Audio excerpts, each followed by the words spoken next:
이런 큰 변동성의 장세 속에서는 중심을 뭐에 두면 될까요? 필승의 전략. 필승. 반드시 수익으로 되는 방법이 있어요.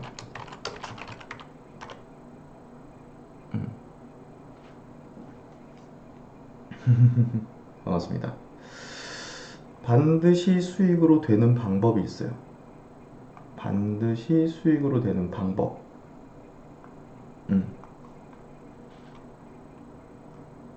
반드시 수익으로 되는 방법.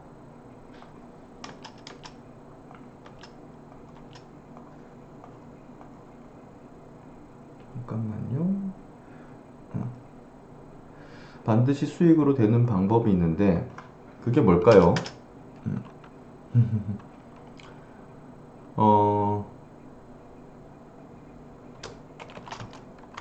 펀더멘털입니다. 무조건 돈을 버는 방법이에요. 변동성 장세 속에서 지금과 같이 10년에 몇 번 없는 이런 폭락장 속에서는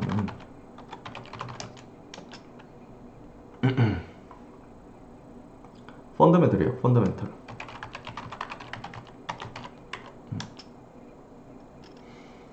거기에 중심을 두면 됩니다. 휘둘리지 않는 방법이에요. 그래서 지금 시장 상황을 체크를 먼저 해드리도록 할게요. 지금 시장 상황에 대해서 간략하게 체크를 해드릴게요. 일단 코스피 지수가 지금 1.3% 상승, 코스닥이 1.7% 상승. 상승 종목 수는 압도적으로 많으니까 어제 미국장 반등에 반응을 하는 건데요. 그렇다면 이제 미국장이 어제 이거부터 먼저 분석해 볼게요. 나스닥 지수가 이런 변동성은 정말 희귀합니다. 역대급이에요. 지금 보시는 이 차트가 나스닥 차트입니다. 나스닥 차트. 나스닥 지수 차트입니다. 여기 보시면 변동이 굉장히 큰 거를 볼 수 있는데요. 거래량 자체도 지금 역대급으로 엄청나게 늘어났어요. 우리가 이제 바닥권 신호에서는 결국 이제 그 밑꼬리 형태라든지 이제 변동성을 크게 보이면서 양봉으로 전환된다든지 혹은 이제 그게 동반 이제 그것과 함께 이제 거래량이 증폭되는 건데요. 거래량이 증폭되는 거에 있어 가지고 이게 약간 좀 어제 좀 애매했어요, 사실. 그냥 일반적인 내용 뭐 아무 이유 없어도 됩니다. 왜냐면 수급이 확 들어올 수 있는 그런 구간일 수 있으니까, 낙폭이 과대했으니까. 근데 약간 가짜 뉴스가 좀 나왔었어요. 가짜 뉴스가 좀 나오면서 트럼프 대통령이 이제 상호 관세 90일 유예를 한다. 중국 제외하고 그런 내용이 이제 X 쪽에서 이제 블룸버그발 뉴스를 빠르게 이제 신속 가져와주는 요 X 쪽에 활동하는 분인데요. 여기서 이제 그 내용이 나오면서 지수가 이제 급반등했는데 뭐 백악관에서 이제 부인을 했습니다. 가짜 뉴스라고. 근데 이제 그거가 나오면서 순식간에 지금 보시면 나스닥의 이제 분봉 차트를 볼 수 있는데요. 순식간에 이런 식으로 초급등한 거죠. 초급등. 그러니까 결국 이제 시장이 이게 뭐 어떻게 봐야 될까요? 나스닥이 뭐 이런 식으로 돼버릴 수도 있는 시장인가 싶을 정도인데, 뭐 가짜 뉴스가 이렇게 이런 식으로 만든 거예요. 분봉 차트를. 그리고 나서 이제 그게 아닌 걸로 이제 부인하면서 이런 식으로 이제 내려왔지만 그래도 이제 저점 대비는 올라온 상태. 그리고 대부분의 종목들이 급진적으로 이제 반등을 잃었어요. 반등을 잃었고, 그리고 그 상승 흐름이, 반등 흐름이 마감까지 이어졌고, 그리고 이제 아시아 시장이 오전에 이제 개장하기 전에 미국 선물 역시도 지금 현재 시점에서 1.5% 내외 정도 미국 선물이 이제 강세를 띠고 있습니다. 그렇기 때문에 오늘 아시아권 증시의 어떤 반등 흐름은 이제 어느 정도 예견할 수 있는 부분이었고, 사실 제가 이제 어제 밴딩에서 이야기를 좀 드린 부분이 뭐였냐면, 어제 이제 장중에 미국 선물이 5% 넘게 계속 빠지고 있었기 때문에 아시아가 폭락을 했거든요. 근데 이제 아시아 시장이 끝나고 나서 나스닥이 급진적으로 반등을 하기 시작했는데요. 그 부분을 우리가 좀 생각해 볼 필요가 있었습니다. 어, 반등을 하는 이제 요인이 몇 가지가 있어요. 반등할 수 있는 요인이 몇 가지가 있어요. 반등을 할 때는 몇 가지가 요인이 있는데, 이제 어떤 위기 상황이나 이제 뭐 금융위기, 코로나 이제 다 저도 이제 겪어봤기 때문에, 시장 폭락에서 반등 저점 형성할 때 요건이 있습니다. 네. 반등할 때 요건이 있어요.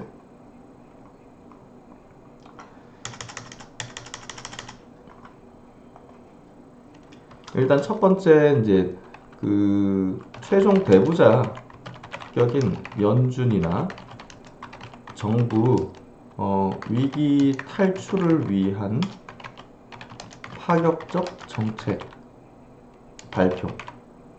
예, 우리가 이제 이런 것들을 뭐 코로나 때도 봤죠. 최종 배부자 측에서 뭐 무제한 양적 완화라든지 금리를 급진적으로, 혹은 이제 한국 같은 경우는 뭐 통화 수업 같은, 어제 이제 안전기금 뭐 100조 쏜다 뭐 이런 발표들, 이런 것들이 있었죠.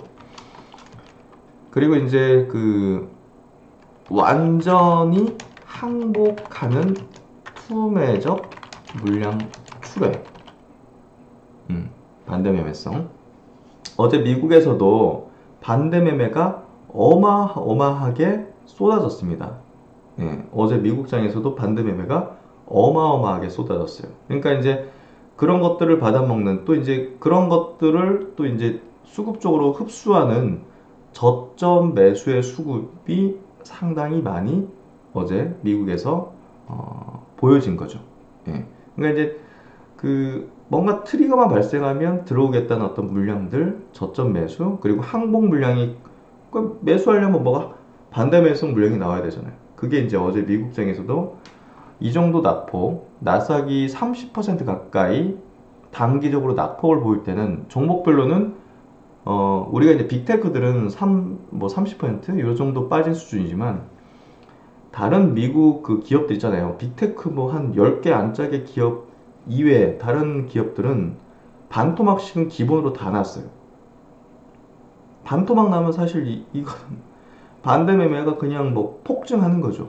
그러니까 어제 미국장에서도 이제 반대 매매가 뭐 어마어마하게 나오면서 결국 이제 투매를 연출했고, 그 투매를 또 받아먹는 과정에서 변동성이 어마어마하게 이제 증가를 하게 된 겁니다.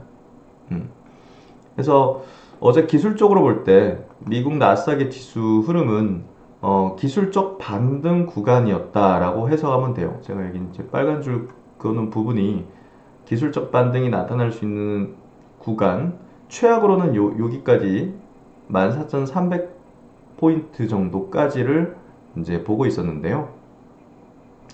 뭐 다행스럽게도 14,960포인트 정도, 제가 측정해 볼 때 이 정도 라인에서 기술적 반등의 가능성이 상당히 높은 그런 것들을 좀 예상할 수 있었는데요. 이 부분에서 일단은 기술적 반등이 나와줬습니다. 그러면 이제 아시아권 증시는 오늘은 이렇게 정의를 하시면 돼요. 오늘은 기술적 반등 세게 나오는, 일단 기술적 반등으로 봅니다.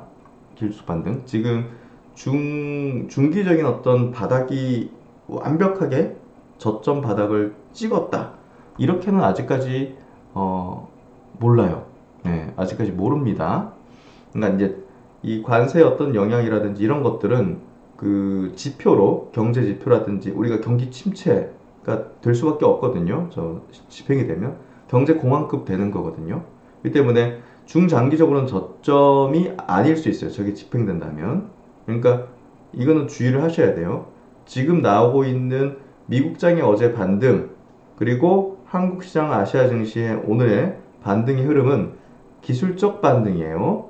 네, 정의를 정확히 내려야 됩니다. 기술적 반등입니다. 기술적 반등. 그러니까 이거는 그 단기적인 트레이딩을 하는 거예요. 단기적인 트레이딩. 예, 단기적인 트레이딩. 그래서 기술적 반등과 중장기적 저점은 구분을 해야 됩니다. 그걸 구분을 잘 이제 짓지 않고 투자를 하면요, 계좌가 계속 녹아요. 계속 녹습니다. 그리고 이제 무리하게 아 여기 진짜 저점이지 하면서 막 레버리지 막 풀로 막 들어가고 이런 것들을 하게 되면 큰일 납니다. 예, 큰일 나요. 그래서 이거 뭐 하루 이틀 보면서 야 이제 뭐 저점 찍었나 보다 뭐 이런 식으로 이제 그 접근하는 거는 굉장히 위험한, 예, 위험한 그 발상이고요. 그 과거 이제 위기 상황, 우리 이제 위기 상황을 한번 좀 생각을 해보면 정말 참 그 어떤 시장의 위기 상황에서는 이성적으로 뭔가 판단을 하기 힘들게 만들어요. 지금 뭐 언론 기사를 여러분들도 보시고 이제 뉴스나 경제 방송 뭐 이런 것들을 계속 틀어놓고 보시잖아요. 이성적으로 판단 못하게 만드는 거예요. 안 봅니다, 저는. 예, 안 봐요, 그런 거. 안 보고 이제 그냥 기사 제가 알아서 제가 능동적으로 검색해서 찾는 거지. 그런 거 보지 않아요. 예, 그런 거 본다고 투자에 도움이 되는가요? 예, 그렇지 않습니다.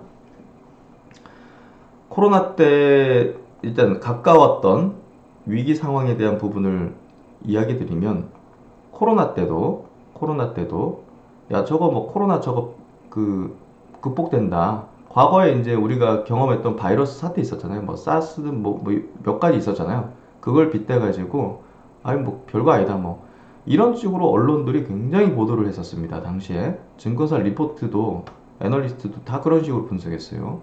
근데 심상치 않아 가지고 저는 털어버린 거죠. 이제 주식을 다. 그러니까 이제 그 조심해야 돼요. 예, 여전히 조심은 해야 되는데 이제 좀 중장기적 바닥에 대한 부분은 아직 좀 미확정이고 단기적으로는 기술적 반등을 지금 만들어내고 있다. 이렇게 좀 그 정의를 좀 깔고요. 그럼에도 불구하고 저는 지금 시점에서 이제 그 굉장히 그 매력적으로 지금 내려온 종목들은 상당히 많다고 봅니다. 왜냐? 펀더멘털적으로 볼 때 지금 관세적인 부분은 외부 요인이거든요. 외부 요인. 그 기업 고유의 어떤 펀더멘털을 망가지게 만드는 그런 어떤 영역도 있습니다. 애플, 테슬라 이런 것들 중국하고 지금 협상 잘 안 되고 하면 큰일 날 수 있죠, 진짜. 근데 이제 국내에서 예를 들게요. 알테오젠이라고 봅시다. 알테오젠이라고 봅시다. 관세랑 뭔 상관이에요? 그렇죠? 펀더멘털 훼손이 있나요? 없죠. 네. 근데 관세로 인해 가지고 다른 종목들이 박살나고 반대매매 나가면 여기서도 반대매매에 어떤 벌충을 하기 위한 물량들이 패시브하게 또 나옵니다. 뭐 액티브하게 도 나오고 그러므로 해가지고 이 외부 변수라는 이 부분에 반응해서 같이 빠져요. 근데 시장이라는 건 이렇게 또 하락하다가 이 관세 사태로 하락을 하다가 또 기술적 반등 나오면서 좀 멈추고 또 나중에 또 뭔가 폭탄 나오면 뚝 떨어지고 뭐 이런 것들이 되는데 그 기술적 반등과 안정되는 어떤 기 있잖아요. 주식시장이. 주식시장이 뭐 이렇게 빠졌다가 기술적 반등 이런 식으로 나오고 나중에 뭐 중기적으로 다시 또 이렇게 되고 근데 이런 구간에서 그 주도주들 있잖아요. 이건 제가 그 주시장 과거 이제 위기 상황에서 다 이제 경험을 하고 제가 이제 그런 어떤 전략을 가지고서 이 이론을 만든 거죠. 이런 패턴을 이제 분석을 하면서 이런 구간에서 예를 들면 기존의 주도주고 그 외부 변수에 펀더멘털 훼손이 없는 기업들은 이렇게 가요. 이렇게. 이렇게 간다고요. 그러니까 이제 결국은 시장에 대한 예상은 부정적이지만 거기에 비껴 있는 이제 업종과 또 이제 그런 주도주군들은 이 회복기에 굉장히 세게 움직여요. 제가 얘기하고 싶은 건 그런 거란 말이죠. 그러니까 그런 종목들을 지금 리스트업을 해놓고 이런 거 시장은 지금 사태는 약세장으로 진입한 거예요.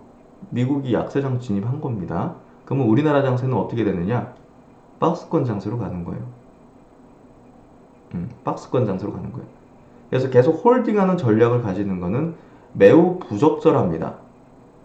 지금부터는 국내 주식에 대해서 홀딩하는 안에 뭐 진짜 계속 장기 투자하겠어. 홀딩 장기 투자는 미국 주식들 하는 거고요. 한국 증시는 박스권으로 가는 거예요. 예. 그렇기 때문에 그 주도주군들을 이런 구간에서 세게 수익을 취하고 일부 현금화하고 차익 실현하고 또 이제 이런 어떤 흐름으로 또 전개될 수 있거든요. 시장이라는 건 지금 관세 매기면 경제 지표 나중에 박살납니다. 박살나는 거예요. 강세장 이런 거 없습니다. 예. 확실하게 냉정하게 지금 그 시장에 대한 분석을 마치고 거기에 맞는 수익을 낼 수 있는 전략을 가지고 접근해야 돼요. 접근해야 돼요. 그렇기 때문에 지금의 시장은 기술적 반등 그리고 이 어떤 경제적인 이 어떤 침체 흐름들 이런 것들은 이 점진적으로 이제 분기마다 이제 나오게 될 거기 때문에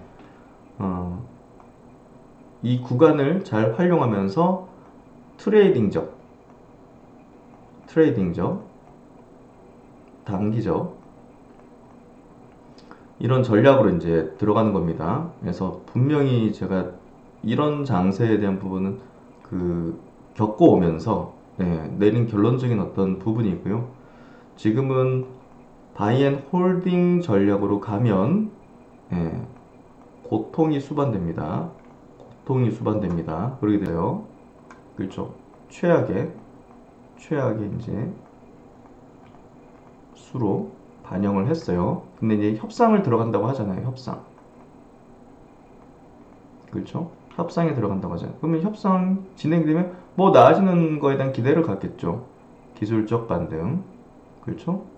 뭐 이렇게 되고 뭐 이렇게 되고 그러다가 이제 그래도 관세를 매기고 전 세계 그 경제 관세는 안 좋은 지금 경제 지표로 나올 거잖아요. 그러면 그런 것들이 막 지표로 나와. 미국에서도 막 GDP 꺾이고 막 소비 심리 죽고 이런 것들이 나와. 그러면 슉 이렇게 그게 중기적으로 받는 거예요.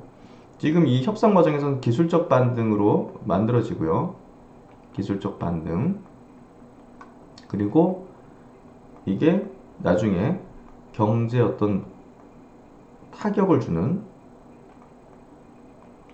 지표로 현실화될 때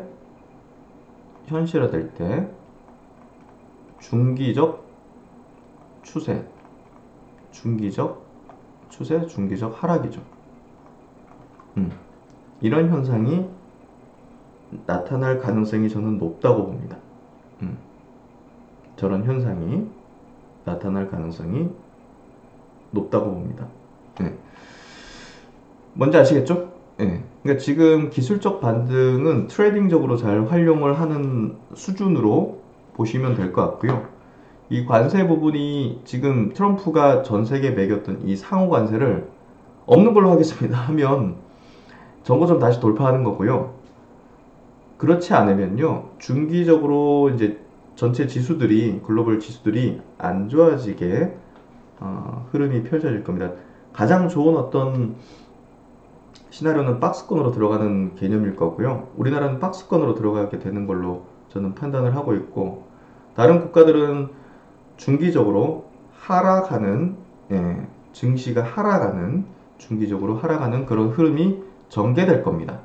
예, 왜냐면 경제 지표가 이제 깨질 거기 때문에, 예, 무조건 그냥 우리가 이제 전 세계 경제, 전 세계 경기가 좋아지고 이제 호황을 맞이하고 하려면 전 세계 분업화가 되어야 돼요. 분업화가. 분업화가 돼서 가장 효율화된 형태의 어떤 경제가 전 세계 이렇게 그 맞물려야 되죠. 톱니처럼 맞물려야 되죠. 근데 지금은 분업화를 깨는 형태가 되고 있잖아요. 트럼프 대통령이. 예. 전 세계 무역의 분업화를 깨버리는 형태가 되고 있기 때문에 이거는 전 세계 경제 총량을 박살내는 형태죠. 이게 왜 이러느냐? 트럼프 대통령은 그 전 세계 부를 끌어올림으로 해가지고 그 안에서 미국의 부도 늘어나고 중국의 부도 늘어나고 일본의 부도 늘어나고 이거를 방향으로 잡는 게 아니라, 응? 우리가 뭐 애덤 스미스의 국부론 같은 그런 개념의 이 경제 그 역사가 증명한 경제 성장하는 그 틀로 지금 정책을 짜는 게 아니라 어, 미국만 미국만 잘 사는 구조를 만드는 건데요. 그렇죠? 지금 모든 것들 보십시오. 다른 국가는 동맹국도 얄짤없어. 동맹국도 얄짤없어. 그리고 제가 채팅창을 안 보고 있었네. 다른 국가는 얄짤없어요. 동맹국도 뭐 얄짤없고, 뭐 이제 독일에 이제 주둔하는 미군을 뭐 뺀다, 뭐 이렇게 얘기들도 나오는 것 같고, 이제 방위로 협상에 들어가는 거죠. 예, 우리가 저렇게 이렇게 세계 어떤 경찰 국가처럼 군대 주둔해주고 이런 비용을 제대로 못 받고 있다. 음. 그런 걸 이제 카드로 이제 여기는 건데요. 어쨌든 지금 미국은 자기들만 잘 사는 방향으로 정책을 짜는데, 제가 이제 가지고 있는 제가 가지고 있는 어떤 이 경제의 어떤 메커니즘, 저도 이제 전공을 이제 이쪽으로 한 사람인데요. 미국만 잘 사게 나가는 방향을 할 수 없습니다. 지금의 정책은. 예, 미국도 박살나는 거예요. 미국도 박살나는 거예요. 그래서 어제 이제 제가 그 미국의 관세 정책을 짜고 있는 학자의 이제 그 내용들도 이제 설명을 드렸는데, 그 이론일 뿐입니다. 이게 자기 머릿속에서 나온 그냥 이론일 뿐이에요. 지금 하는 정책은 미국만 잘 살게 한다. 미국 그 국민들 잘 살게 한다. 말도 안 되는 겁니다. 예. 이 때문에 이거를 모르고 이렇게 하는 수가 있나 하는 생각이 들어요. 쇼인가? 쇼인가 하는 생각도 든다는 거죠. 야, 아무리 이거를 모를 수는 없는데. 근데 이제 지금 트럼프가 거의 그 제왕처럼 하더라고요. 그럼 이제 그 인터뷰하는 것도 보고 이제 백악관에서 발표하는 것도 보고 이렇게 봤는데요. 간신들이 좀 있는 것 같기도 해요. 간신들.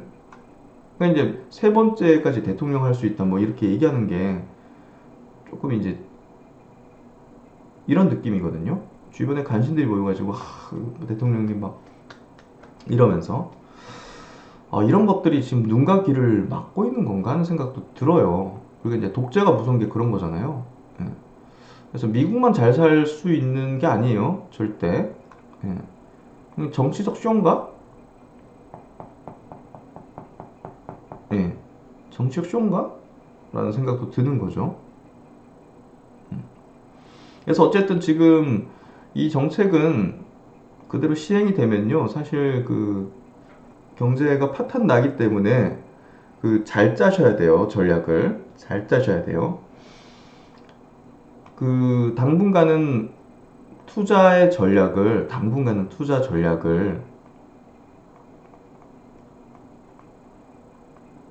배트를 짧게 짧게, 짧게 짧게 잡는 게 낫습니다. 이게 낫습니다. 이게 나아요. 지금은. 지금부터 그 한정 없어요. 언제까지. 그러니까 배트는 지금 짧게 잡아야 돼요. 짧게 잡고 이 상황들이 이제 경제 타격을 주는 게 숫자로 보여질 때마다 훅 이런 식으로 될 가능성이 매우 높아요. 과거 이제 미중 무역 분쟁 때도 그런 현상이 좀 펼쳐졌었거든요. 미중 무역 분쟁 2018년도, 19년도. 다양스럽게도 이제 그때 코로나 터진 게 어떻게 보면 되게 다양스러웠던 거예요. 망조 들어가는 상황에서 코로나로 인해 가지고 돈을 푸는, 어떻게 보면 이제 그 그린스펀 풋이라고 할 수 있죠. 금리나 양적 완화 이 두 가지 카드를 극단적으로 펼칠 수 있었던 시기였고 마지막이었을 거라고 생각이 돼요. 그 카드를 쓰는.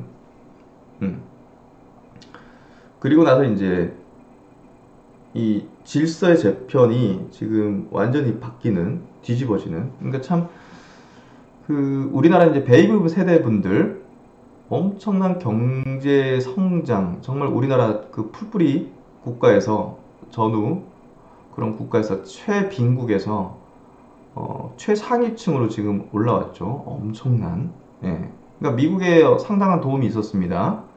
미국의 상당한 도움과 미국의 이제 수출을 이제 하면서 우리가 7, 80년대 엄청난 한강의 기적을 만들어냈어요. 그리고 2000년대 들어서는 20년 동안 우리나라가 중국의 경제 성장을 통해서 엄청난 지금 GDP 일본을 제끼는 이런 어떤 부를 일궈냈고 산업을 일궈냈어요. 그렇죠? 전후 시대 3, 40년 미국을 통해서 우리나라가 성장했고요. 2000년대부터 지금까지 어떻게 보면 20년 동안 중국을 통해서 우리나라가 성장을 했습니다.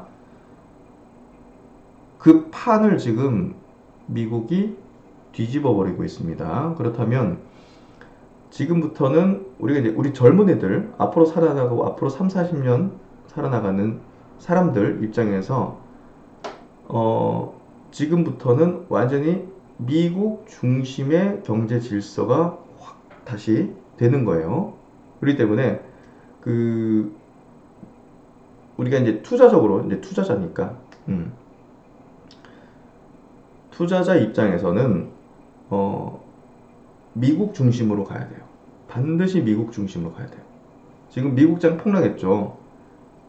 중장기적으로 배트를 짧게 잡는 투자의 어떤 전략, 거래 전략들은 한국장에서 하면 돼요. 한국장에서. 근데 중장기적 투자의 어떤 전략들은 앞으로 2, 30년 앞으로 투자한다 치면 미국 중심으로 가지 않으면 그 바이 앤 홀드로 돈 버는 그런 전략은 다 박살 날 가능성이 높아요. 한국장에서도. 그래서 결국 이제 한국이 경제 성장하는 구도가 무너져 버렸단 말이죠. 무너져 버렸기 때문에 이게 홀딩 전략이 어렵습니다. 한국장에서는. 한국장은 반드시 단기 투자의 전략으로 들어가야 되고요. 미국 시장에 대한 투자는 이번의 하락은 역대급의 중장기적 투자에 있어서 기회를 주고 있는 겁니다. 중장기적 투자에 있어서 애플 같은 기업들 이런 것들 박살나는 거는 애플은 그냥 계속 가는 거예요. 계속 가는 기업인 거예요. 의심할 여지가 없습니다. 앞으로 그 세계 경제의 어떤 질서와 이제 산업의 AI 이제 4차 산업의 이제 이 구도 흐름 속에서는 미국 기업이 데이터를 쥐고 있다는 걸 생각하시면 돼요. 다른 거 다 뭐 딥시크 뭐 이거 뭐 그런 거 생각할 필요도 없고요. 데이터를 쥐고 있는 국가, 데이터를 쥐고 있는 기업, 이 기업들이 앞으로 주도하는 거예요. 네. AI 시대로, AI 시대인 거잖아요, 지금. AI 시대는 데이터를 갖고 있는 기업이 주도권인 겁니다. 데이터를 갖고 있는 국가가 주도를 하는 거예요. 그러니까 틱톡을 왜 미국이 저렇게 가져가려고 합니까? 데이터를 쥐고 있잖아요. 데이터를. 관세 세게 매기고 지금 이번에 너희들 중국 보복 관세 34% 매긴다고? 그러면 그거 진짜 실행하면 우리가 50% 추가 관세 매길 거야. 트럼프가 그러죠. 그럼 100%가 넘어요. 중국이 미국에 물건을 팔 때 1000만 원짜리 2000만 원이 되는 거예요. 그거 어떻게 팔아요? 다 같이 망하는 거지. 미국, 중국 다 같이 망하는 거지.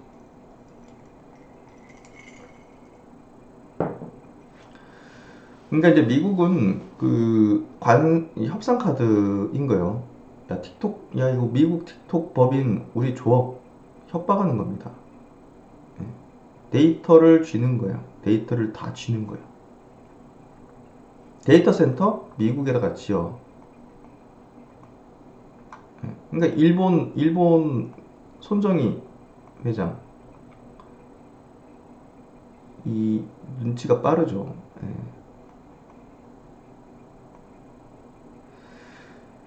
데이터를 이제 다 쥐는 겁니다. 예. 미국이 다 쥐고 있는 거예요. 그래서 계속 그 미국의 이런 기업들, 테슬라, 메타 플랫폼스 이런 것들, 아이고 이렇게 많이 올라가지고 못 샀는데 그동안. 이번에 마지막 찬스예요. 이런 기업들 사는 거. 마이크로소프트, 뭐 TSMC, 아유 많이 올라가지고 못 사겠는데요. 기회를 준 거죠. 중장기적으로 이런 기업들은요 계속 가는 겁니다. 앞으로 우리가 이제 투자한 데 있어가지고 중장기 내가 투자하겠다, 내가 노후를 대비를 하겠다, 그러면 이런 거 가는 거예요. 그냥 예, 고민할 필요도 없습니다. 그리고 이제 중국의 그 기업들 있죠. 예, 비아디라든지 바이두라든지 뭐 이런 기업들 있죠. 이런 기업들도 그 중국이 이제 내수를 키우고 중국이 내부적으로 자율주행 뭐 AI 지금 계속 키우잖아요. 예. 이 흐름에 데이터를 쥐고 있잖아요. 이런 기업들도 샤오미 뭐 이런, 그렇죠? 예. 이런 기업들도 앞으로 중국에서 예, 주도권을 계속 쥐어나가는 그런 기업들이 될 겁니다. 또 중국판 이제 아마존, 알리바바,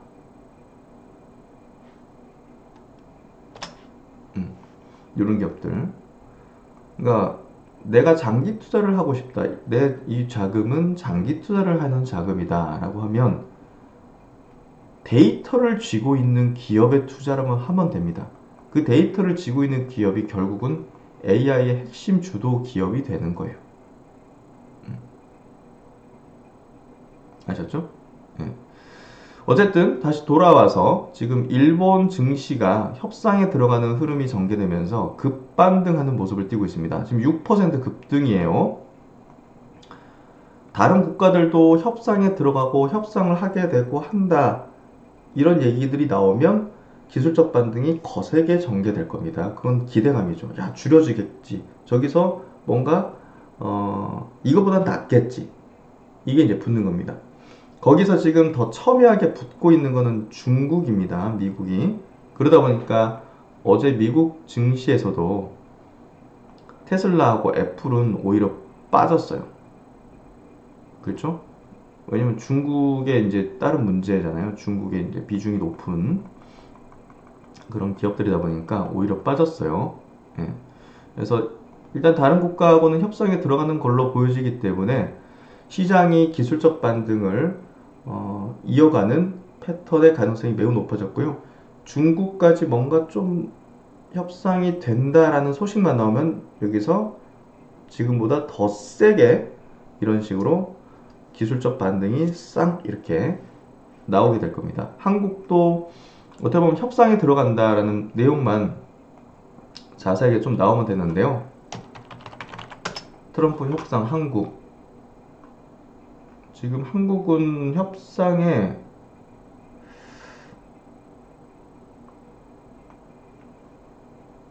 지금 한국 증시도 지금 관세잖아요. 그러면 한국 증시가 급반등하려면 뭐가 필요하겠어요? 협상이 필요하겠죠.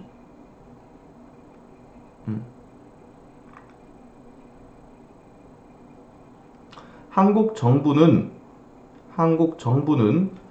정인교 산업통상자원부 통상교섭본부장을 오는 8일, 오늘이네요. 8일 급파해서 협상에 나설 방침이지만 일단 관세가 발효되고 본격적인 협상이 이뤄질 전망이다. 트럼프 대통령은 이날 많은 국가들이 협상을 하러 오고 있으며 공정한 거래가 이루어질 것이다며 경우에 따라 그들은 상당한 관세를 지불하게 될 것이다. 일본 총리와 좋은 통화를 나눴다. 우리는 일본에 거의 자동차를 팔지 않는데 그들은 수백만 대를 이날에 팔고 있으니 개방을 해야 한다는 점을 말했다. 아울러 일본이 미국산 농산물 수입도 확대해야 한다고 언급했다. 그러니까 미국에서 남아도는 농산물 너희들 사가라. 응? 지금보다 뭐 한 10배, 20배 사가라. 뭐 요런 식으로 협상하는 거죠. 그러면서 이제 저런 상호 관세율을 뭐 낮춰준다든지, 뭐 무효화 시킨다든지 이런 것들이 나올 수 있겠죠. 그러니까 협상에 들어가니까 급등하잖아요. 한국도 오늘 이게 대통령 가서 협상을 해야 되는데 봐봐요. 지금 일본은 총리가 협상을 다이렉트로 하니까 뭔가 얘기가 되잖아요. 근데 뭐 통상교섭 본부장을 보내? 이게 이게 트럼프 안 되잖아요. 협상이 제대로 되기 어렵겠죠. 예. 그러니까 이제 한국은 제대로 협상하려면 지금 대통령을 빨리 뽑아서 해야 돼요. 그러니까 우리나라는 조금 더 이제 두들겨 맞을 수 있겠죠.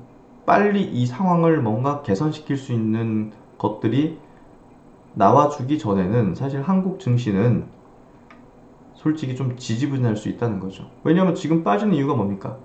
관세 때문에 빠지는 거잖아요. 트럼프가 매긴 상호 관세. 야, 이거 협상 없으면 지금 바로 9일부터 25% 매기는, 26%인가요? 예. 26% 모든 풀목에 대해서 미국에 수출할 때 관세를 매긴단 말이에요. 바로 경제 타격입니다, 한국. 그러니까 이제 쉽지 않은 겁니다. 그러니까 지금 한국 증시에서 지금 반등도 뭐 중심으로 반등이 나오고 있습니까? 바이오 중심으로 반등이 나오고 있잖아요. 바이오 중심으로. 그렇죠? 코스피가 1% 상승, 코스닥이 1.6% 상승인데 헬스케어 업종은 1.8% 상승이요. 1.8%. 바이오는 1.8% 상승하고 있어요. 그러니까 바이오가 이제 반등을 이끌고 있잖아요.